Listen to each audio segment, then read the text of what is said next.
Hey guys, I'm Tim, and this week on The Joy of Moving, I wanted to show you a fun little twist you can add to your bird dog to build more reflexive stability and more rotational stability. And the bird dog is simply raising opposite arm and leg away from each other. And this move alone it's a fantastic movement. It does help build rotational stability, and if you have rotational stability, you have rotational power. It's a great way to take the brakes off of your body.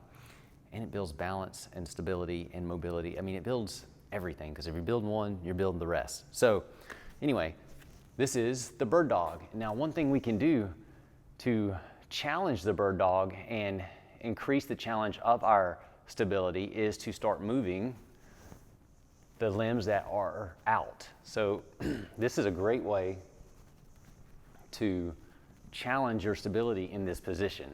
And by the way, you're still breathing the whole time. So you can statically hold the position while you dynamically move the opposing limbs. And you can move them in circles, or you can wag the tail.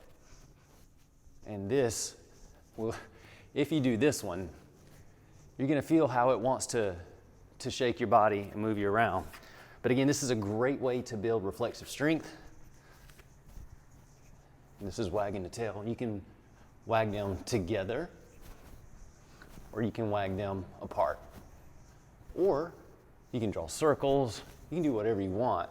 The point is you move those limbs to challenge your ability to maintain the bird dog. And you'll feel all kinds of nice little reflexive happenings in your center. But again, super simple, but a great way to build rotational strength and, well, reflexive strength. That's my tip for this week. Give that a shot. Let me know what you think. I'm Tim, and we'll see you next time. To learn more, consider attending an Original Strength workshop. Visit originalstrength.net.